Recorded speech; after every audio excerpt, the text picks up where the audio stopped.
বিসমিল্লাহির রহমানির রহিম। আলোচনার শুরুতেই গভীর শ্রদ্ধার সাথে স্মরণ করছি সর্বকালের সর্বশ্রেষ্ঠ বাঙালি জাতির জনক বঙ্গবন্ধু শেখ মুজিবুর রহমানকে, এবং তার সাথে স্মরণ করছি বাংলাদেশের 4 জাতীয় নেতাকে, এবং আরও স্মরণ করছি 30 লক্ষ প্রাণকে, যাদের প্রাণের বিনিময়ে অর্জিত হয়েছে স্বাধীন বাংলাদেশ। আরও স্মরণ করছে 3 লক্ষ মা বোন, যাদের ইজ্জতের বিনিময়ে অর্জিত হয়েছে স্বাধীন বাংলাদেশের স্বাধীন মানচিত্র। প্রিয় ভাই ও বন্ধুগণ, সবাইকে জানাই আমার সালাম, আসসালামু আলাইকুম।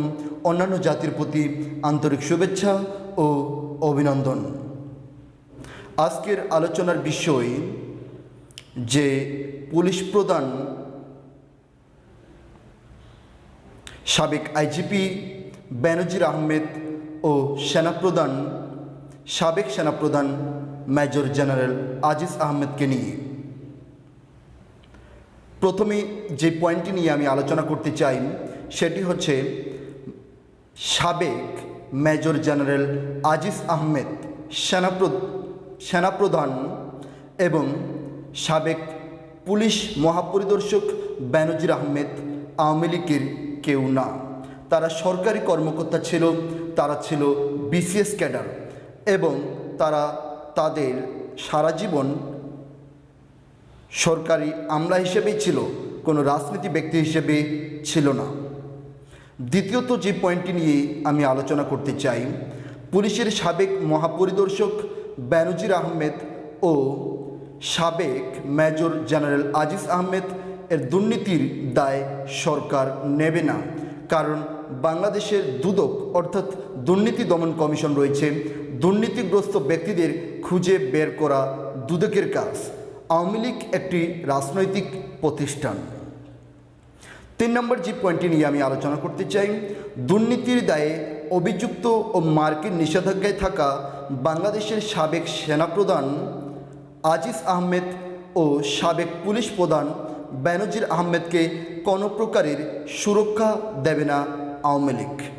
ব্যক্তি যত প্রভাবশালী হোক, অপরাধ করতে পারে, অপকর্ম করতে পারে, কোনো প্রকারে সরকারের কাউকে প্রটোকল দেওয়ার বিষয় নেই। 4 নম্বর যে পয়েন্টটি আলোচনা করতে চাই, সাবেক পুলিশ প্রধান বেনজির আহমেদের বিষয়টি দুর্নীতি দমন কমিশন অর্থাৎ দুদক তদন্ত করছেন। দুদক একটি স্বাধীন প্রতিষ্ঠান।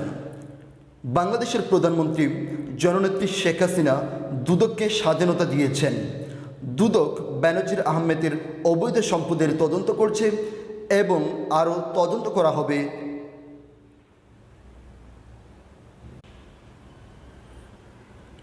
সাবেক সেনাপ্রধান আজিজ আহমেদ ও সাবেক পুলিশ প্রধান বেনজির আহমেদকে নিয়ে সরকার বিব্রত নয়।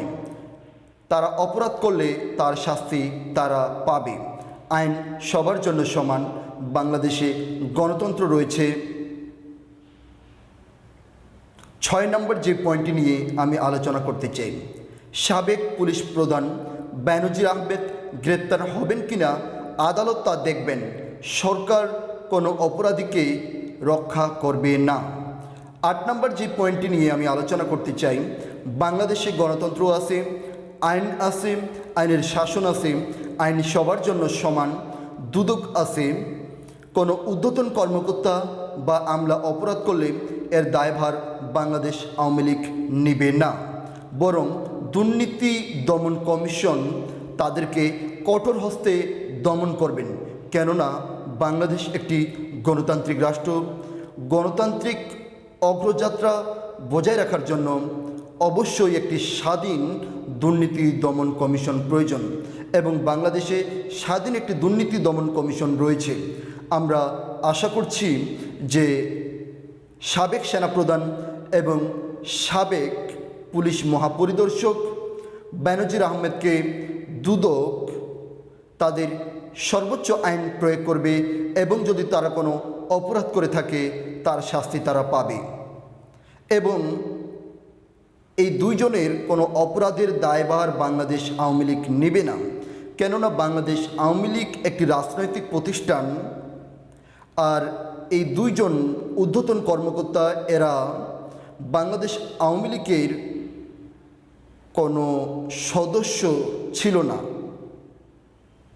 এবং তারা কোনো জনপ্রতিনিধিও ছিল না, বরং তারা ছিল সরকারি আমলা। আজকের আলোচনা আমি এখানেই শেষ করব। জয় বাংলা, জয় বঙ্গবন্ধু, জয় হেতু শেখ হাসিনা, জয় হোক বাংলাদেশের 18 কোটি জনসংখ্যা।